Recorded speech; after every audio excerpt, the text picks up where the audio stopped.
بسم اللہ الرحمن الرحیم۔ محترم ناظرین، آج کے سبق کے اندر ہم سب سے پہلے وضو کے بارے میں پڑھیں گے کہ وضو کس طرح کرنا چاہیے، وضو میں کتنے فرائض ہیں اور وضو کے اندر کتنی سنتیں ہیں اور کتنے مکروہات ہیں۔ سب سے پہلے جان لیجئے کہ وضو شروع کرنے سے پہلے ہمیں بسم اللہ والحمد للہ پڑھنا چاہیے یا پھر بسم اللہ الرحمن الرحیم پڑھنا چاہیے۔ اس کے بارے میں آتے ہیں کہ جو شخص وضو کرنے سے پہلے اللہ کا نام لیتا ہے تو پھر جب وضو کرتا ہے اور وضو کا پانی اس کے جسم کے جس حصے کے اوپر جاتا ہے، یعنی جب وہ ہاتھ دھوتا ہے، پیر دھوتا ہے، اپنا چہرہ دھوتا ہے یا مسح کرتا ہے تو جسم کے اس سارے حصوں سے گناہ نکل جاتے ہیں۔ مثلا جو شخص وضو کرنے کے دوران جب کلی کرتا ہے تو منہ کے گناہ، ناک میں پانی ڈالتا ہے تو ناک کے گناہ، اور چہرہ دھوتا ہے تو چہرے کے یعنی آنکھوں کے گناہ، اور اسی طریقے سے ہاتھ تو کوہنیوں سمیت دھوتا ہے تو ہاتھوں کے گناہ اور پیروں کے گناہ نکل جاتے ہیں۔ لہذا ہم جب بھی وضو کریں تو ہمیں چاہیے کہ وضو سے پہلے جو ہے ہم بسم اللہ الرحمن الرحیم پڑھیں۔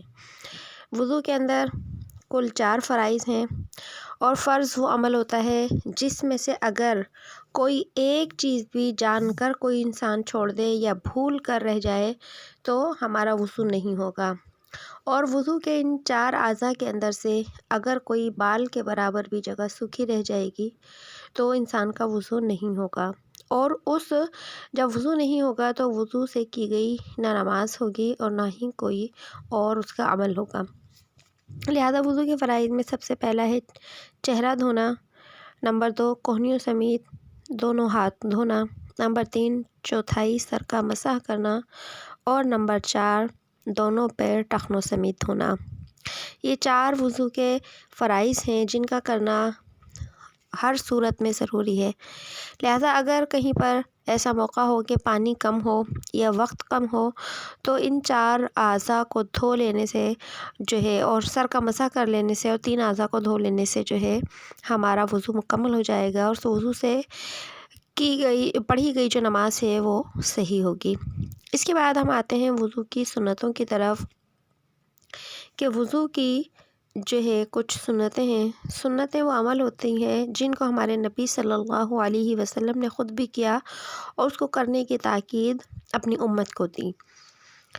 اور وضو کے اندر جو کام کرنا سنت ہیں، نمبر 1 نیت کرنا، نمبر 2 بسم اللہ پڑھنا، نمبر 3 دونوں ہاتھوں کو دھونا، نمبر 3 مسواک کرنا، نمبر 5 کلی کرنا، نمبر 6 ناک میں پانی ڈالنا، نمبر 7 مرد اگر ہے تو داڑھی کا خلال کرنا، نمبر 8 ہاتھ اور پاؤں کی انگلیوں کا خلال کرنا، نمبر 9 تمام اعضاء کو 3 بار دھونا، نمبر 10 پورے سر کا مسح کرنا، نمبر 11 کانوں کا مسح کرنا، نمبر 12 ترتیب سے وضو کرنا، اور نمبر 13 لگاتار وضو کرنا۔ محترم ناظرین، یاد رکھیے کہ وضو میں کوئی چیز واجب نہیں ہے۔ وضو میں 4 فرائض ہیں اور یہ وضو کی 13 سنتیں ہیں۔ اگر ان سنتوں میں سے کوئی شخص بھی جان کر یا بھول کر کوئی کام چھوڑ دے گا تو اس کا وضو ہو جائے گا، اور اس وضو سے پڑھی گئی نماز بھی اس کی درست ہوگی۔ لیکن کسی بھی سنت عمل کو جان بوجھ کر چھوڑ دینے سے ہمارے اس عمل کے اندر جو ہے وہ کمی آ جاتی ہے۔ وضو ایک مکمل عبادت ہے، لہذا اس کو سنت کے مطابق کرنے کی ہمیں اپنی عادت بنانی چاہیے۔ اور اس کے ساتھ ساتھ سن لیجئے کہ وضو کی کچھ شرائط ہیں، ان شرائط کے پورا کیے بغیر ہم جو ہے وضو ہمارا پورا نہیں ہو سکتا۔ وضو کے پورا ہونے کے لیے جو ہے وہ 2 شرطیں ہیں۔ نمبر 1 اعضاء پر اتنا پانی بہانا کہ پانی کے قطرے گرنے لگیں۔ لہٰذا ہمیں اپنے اعضاء کو دھو لینا، مثلاً کوئی چہرہ دھونے کے بجائے اس کے اوپر ہاتھ پھیرتا ہے، اور ہاتھوں کو کوہنیوں سمیت دھونے کے بجائے اس کے اوپر بھیگا ہوا ہاتھ پھیرتا ہے، اور اپنے دونوں پیر دھونے کے بجائے اگر اس کے اوپر بھیگا ہوا ہاتھ پھیرتا ہے تو اس کا وضو نہیں ہوگا۔ لہٰذا وضو کے مکمل ہونے کی پہلی شرط یہ ہے کہ ہم دھوتے وقت پانی کو اتنا بہائیں کہ پانی کچھ نیچے گرنے لگے، تو یہ وضو کی پہلی شرط تھی۔ اور نمبر 2 وضو کی دوسری شرط یہ ہے کہ ہمارے جسم کے اوپر یعنی کہ جن اعضاء کو وضو کے اندر دھویا جاتا ہے ان اعضاء کے اوپر کوئی بھی ایسی چیز نہ لگی ہوئی ہو جس کی وجہ سے پانی نہ پہنچے۔ لہٰذا جو ہے ہمیں اپنے ہاتھوں پیروں کو ناخنوں کو دیکھنا چاہیے کہ ان کے اوپر کوئی ایسی چیز تو نہیں لگی۔ جیسے کہ اس کی مثال کے اندر آتا ہے نیل پالش، نیل پینٹ جو ہوتا ہے اس کی وجہ سے اس کی تہ جم جاتی ہے جس کی وجہ سے پانی جو ہے ہمارے ناخنوں تک نہیں پہنچتا۔ اس کے ساتھ ساتھ یاد رکھیے کہ اگر کسی شخص کے ہاتھوں کے اوپر جو ہے وہ سوکھا ہوا آٹا لگا ہوا ہو جس کی وجہ سے جو ہے وہ پانی نہ پہنچے تو سوکھے ہوئے آٹے کو جو ہے آٹے کی وجہ سے جو ہے وضو نہیں ہوگا۔ اسی کے ساتھ ساتھ اگر کسی کے ہاتھوں کے اوپر یا پیر کے دھونے والے حصے کے اوپر اگر ایلفی لگی ہے تو یاد رکھیے پھر بھی اس کا وضو مکمل نہیں ہوگا۔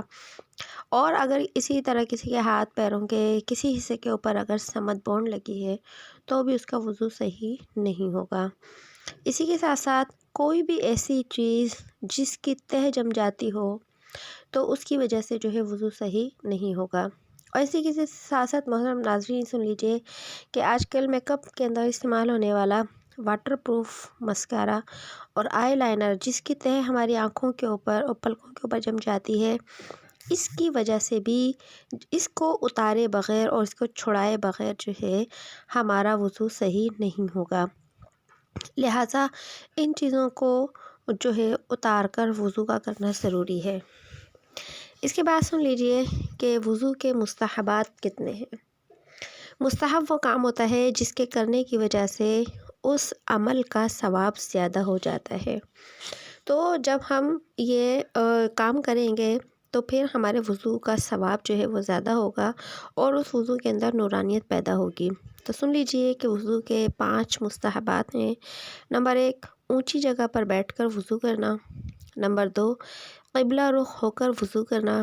نمبر 3 وضو میں کسی سے مدد نہ لینا یعنی کہ خود وضو کرنا، وضو کا سارا کام خود کرنا۔ نمبر 4 گردن کا مسح کرنا اور نمبر 5 بیٹھ کر وضو کرنا۔ تو اس کے بارے میں سن لیجئے کہ گردن کا جو مسح ہوتا ہے تو یہ مسح پیچھے گدی کی سمت کیا جاتا ہے۔ گردن کا آگے کا جو حصہ ہوتا ہے اس مقام کا مسح کرنا جو ہے وہ مکروہ ہوتا ہے۔ اب اس کے ساتھ ساتھ محترم ناظرین کچھ اور مسائل بھی سن لیجئے کہ آیا ان کے دوران یا ان کی موجودگی میں ہمارا وضو ہوتا ہے یا نہیں۔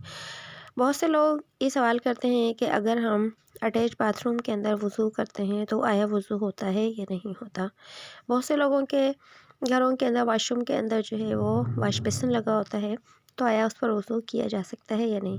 تو یاد رکھیے کہ اگر اٹیچ باتھ روم ہے، پاک ہے اور وہاں پر ہمارے کپڑوں کے ناپاک ہونے کا بھی خدشہ نہ ہو تو وہاں پر کیا گیا جو وضو ہے وہ وضو صحیح ہوگا۔